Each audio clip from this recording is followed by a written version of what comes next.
Assalamualaikum warahmatullahi wabarakatuh. Assalamualaikum warahmatullahi wabarakatuh. Jumpa lagi di channel YouTube kita Klinik Hukum ZT bersama para pelaku usaha dimanapun Anda berada. Kami sengaja memberikan support kepada Anda supaya tetap maju dan berkembang. Karena kemajuan Anda adalah juga kemajuan bangsa. Jadi kami harus mendorong Anda lebih maju sehingga bangsa ini menjadi maju terus. Kali ini kami akan memberikan masukan atau pemikiran perkembangan ekonomi, bagaimana Rasulullah maju dan berkembang ekonominya. Tentu ada narasumber kita yang sudah kita jauh-jauh hari, sudah kita pesan, dan kami berpikir beliau sangat berkompeten menyampaikan ini, yaitu Bapak Ayat Cahyadi, Wakil Wali Kota, dan pada saat ini kita kenal juga sebagai Ustadz, akan mengupas tuntas bagaimana konsep berbisnis Rasulullah sehingga maju dan berkembang. Sebagai pengantar kami beritahu bahwa Rasulullah SAW awalnya dia hanya pegawai dari Siti Khadijah, tetapi dia bisa mampu membayar mahar untuk kawin istrinya sampai miliaran.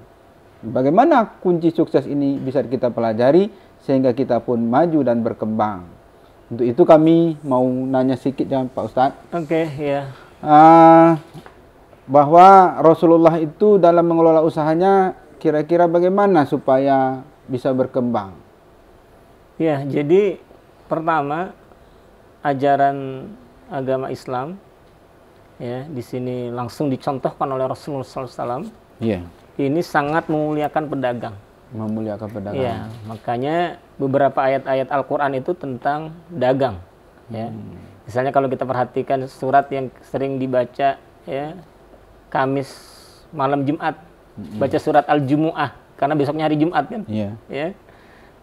Disebutkan di sana ya di ayat terakhir itu bagaimana masyarakat Arab itu sampai-sampai karena sibuk dagang gitu ya, sibuk dagang itu sampai lupa ya, sampai kemudian Allah ingatkan bahwa harus ditinggalkan jual beli. Ya ayyuhalladzina amanu idza nudiya lis-shalah ya, ketika sudah diseru untuk sholat Jumat agar dipenuhi ya. Namun ketika sudah selesai sholat fantashiru fil ardi, kembali dagang. Jadi konsep pertamanya memuliakan pedagang itu adalah konsep dasar agama kita ya. Iya, para pedagang. Ya, kenapa? Iya, betul. 10 dari sumber rezeki, 9 adalah pedagang. Itu di antara hadis-hadisnya, walaupun hadis tersebut memang saya coba cek itu Bung Zul, itu secara ini doif. Namun untuk memotivasi tadi betul. Tidak apa-apa. Ya, tidak apa-apa untuk memotivasi para pedagang. Namun ada hadis-hadis lain. Ya, misalnya ya hadis riwayat Imam Ahmad dan juga Al-Bazzar juga At-Tabrani. Di sini disebutkan atyabul kasbi amalur rajuli biyadihi wa kullu bai'in mabrur. Sebaik-baik pekerjaan adalah pekerjaan seorang pria dengan tangannya dan setiap jual beli yang mabrur. Wah, Masya Allah, ini luar biasa. Ya. Jadi ini ya. Mabrur itu apa tuh, Ustaz? Mabrur ya. Mabrur ini ya tentu adalah yang diterima. Haji mabrur. Haji yang terima. Oh, diterima. Iya. Haji yang barokah lah ya. Barokah ya. Nah, Rasulullah sendiri dalam berbisnis itu prinsip-prinsip apa yang dipegangnya sehingga usahanya mabrur? Ya pertama kalau kita perhatikan Rasulullah ya ini pertama itu sangat ulet luar biasa. Kenapa? Karena memang sejak kecil kalau kita perhatikan sejarah hidup Rasulullah itu kan umur 6 tahun ibu sudah wafat. Jadi 6 tahun ini sudah yatim piatu. Ya, bahkan ayah beliau ya itu masih beliau dalam kandungan wafat. Jadi di sini bagi yang yatim ya kemudian umur 6 tahun yatim piatu nggak usah sedih. Kita bisa belajar bagaimana ini dari peri kehidupan Rasulullah SAW karena Rasul itu diutus diantaranya untuk dicontoh. Laqad kana lakum fi Rasulillahi uswatun hasanah. Nah, kemudian umur 6 tahun ini kemudian dipelihara oleh kakeknya ya. Ya sampai umur 8 tahun. Nah, 8 tahun kakek meninggal. Ya. Kemudian dirawat oleh pamannya Abu Thalib. Nah, Abu Thalib ini mohon maaf gitu, anak banyak. Tapi ekonomi kurang alias miskin gitu. Nah, akhirnya Nabi umur 8 tahun itu sudah mulai usaha. Mandiri. Berpikir ya. Iya, apa usahanya? Penggembala domba-domba masyarakat Mekah dapat upah. Bukan pamannya punya. Bukan pamannya. Pamannya tadi sudah anak banyak, miskin gitu. Makanya umur 8 tahun itu sudah penggembala. Menggembala domba-domba untuk dapat upah. Nah, barulah umur 12 tahun mulai belajar dagang. Itu yang sama kita ketahui, diajak dagang oleh pamannya ke negeri Syam. Jadi umur 12 tahun sudah mulai ekspor impor kalau sekarang kan? Jauh tuh ya? Oh, jauh lah negeri Syam. Udah luar negara, udah luar Saudi. Umur berapa tuh? 12 tahun 12 mulai. tahun udah ikut ya? Iya, belajar dagang itu. Ikut pamannya. Ya, artinya pertama di sini kita lihat adalah kemandirian, ya. Kemudian akhlak beliau ramah, ya. Kemudian juga beliau jujur. Itulah yang diberi gelar Amin. Al-Amin. Ya. Oke, pemirsa, berarti kita sudah melihat prinsip dasar dari perkembangan bisnis Rasulullah itu adalah kerja keras. Kerja keras. Beliau kerja keras, dan yang kedua jujur. Ya.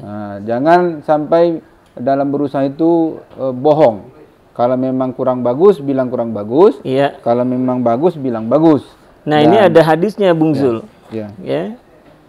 Diriwayatkan oleh Imam Baihaqi di dalam Su'abul Imam bab Hifzul Al-Lisan. Ini saya bacakan terjemahannya. Sesungguhnya sebaik-baik penghasilan ialah penghasilan para pedagang. Sebaik-baik penghasilan ialah penghasilan para pedagang. Yang mana, ada syaratnya nih. Pedagang itu menjadi sebaik-baik penghasilan apabila berbicara tidak bohong. Jangan. Jadi kalau produk kita ini jangan bohong tentang produk kita. Ini pertama. Apabila diberi amanah tidak khianat. Misalnya bekerja ya kepada satu ini tidak khianat. Apabila berjanji tidak mengingkarinya. Apabila membeli tidak mencela. Jadi misalnya dia pengecer, beli ke agen. Jangan karena ingin murah ya dicela dagang itu, ini jelek nih, padahal sebenarnya bagus ya. Tidak boleh nih. Harga murah ya. Ya, supaya dapat harga. Jadi apabila membeli tidak mencela. Apabila menjual tidak berlebihan dalam menaikkan harga. Ini jangan mentang-mentang misalnya masker. Ya kan kemarin kan sempat heboh juga tuh, ada masker yang orang sedang 250.000 ini kan gimana gitu ya. Mentang-mentang orang susah. Orang susah sedang butuh. Nah, ini tak boleh. Tak boleh ya. Jadi tidak berlebihan di dalam menaikkan harga. Apabila berhutang tidak menunda-nunda pelunasan. Jadi kalau hutang jangan tunda-tunda pelunasan.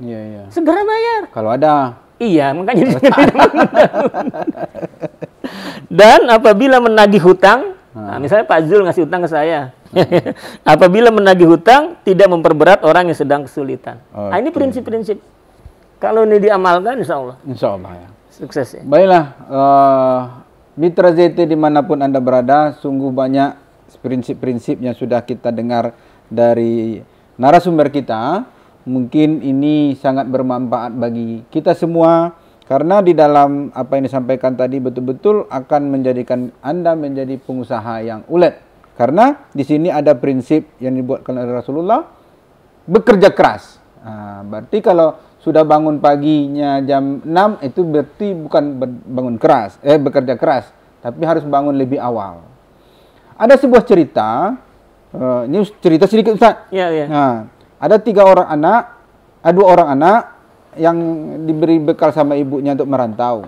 Ada perkataan yang sama dibilang, nak kalau merantau berangkat kerja itu jangan kena matahari. Yang satu mengartikan kena matahari itu pergi dia naik taksi tiap hari. Yang satu lagi mengartikan dia pagi-pagi sebelum matahari keluar. Sudah bangun, udah pergi dia. Jadi mengamalkan kerja keras itu juga harus pakai akal. Jadi yang berhasil itu adalah yang pergi pagi-pagi. Bukan yang naik taksi. Bukannya naik taksi, bangkrut dia. Jadi ini mungkin terima kasih Pak Ustaz. Udah selesai ini atau ada satu doa yang diajarkan Nabi, saya pikir ini bagus untuk kita baca para pedagang. Saya sebut ini kalau sering saya nyampaikan ke masyarakat itu doa anti miskin, doa anti hutang gitu. Jadi Nabi SAW mengajarkan kepada Abu Umamah, kepada Abu Umamah seorang sahabat Ansor, Ya Abu Umamah, ketika Abu Umamah ngeluh banyak utang. Kalau utang akhirnya kan hati risau. Iya. Ya, resah, gelisah gitu ya. Tak merdeka. Tak merdeka. Akhirnya kata Nabi, baca setiap pagi, setiap sore, Allahumma inni a'udzubika minal hammi wal hazani. Wa a'udzubika minal azzi wal kasali. Wa a'udzubika minal jubni wal bukhli. Wa a'udzubika min golabatid daini wa qahrir rijal. Artinya? Ya Allah, kata Abu Umamah, kata Nabi kepada Abu Umamah, doa, ya Allah, aku berlindung kepada Engkau dari kegelisahan dan kesedihan. Aku berlindung kepada Engkau dari kelemahan dan kemalasan. Aku berlindung kepada Engkau dari bakhil dan pengecut. Dan ya Allah, aku berlindung kepada Engkau dari lilitan hutang dan paksaan orang. 8 hal. Baca pagi sore. Pagi sore, insya Allah ya. Insya Allah. Doa anti... Tapi diamalkan, jangan hanya baca doa aja. Tak mau keluar pagi-pagi. Ya, amalkan sudah tadi, kerja keras. Doa. Terima kasih Ustadz. Kesimpulan kita hari ini adalah prinsip-prinsip berbisnis itu yang diamalkan oleh Rasulullah itu banyak. Antara lain kerja keras, kemudian jujur, lalu transparan. Jadi kalau misalnya semua itu sudah dilakukan, jangan lupa yang terakhir berdoa. Doa. Karena apapun yang terjadi bagi kita itu adalah kehendak dari Allah Subhanahu wa taala. Kun fayakun. Kalau katanya kita mau maju, maju. Tapi kalau katanya tidak, ya tidak. Untuk maju itu maka kita berdoa. Karena Allah akan senang dengan doa-doa hambanya. Terima kasih Ustadz atas pencerahannya. Mudah-mudahan bermanfaat bagi mitra ZT dimanapun Anda berada. Jumpa lagi di channel-channel berikutnya. Jangan lupa untuk mengikuti channel kami dengan cara like and share. Klinik Hukum ZT. Assalamualaikum warahmatullahi wabarakatuh. Dah.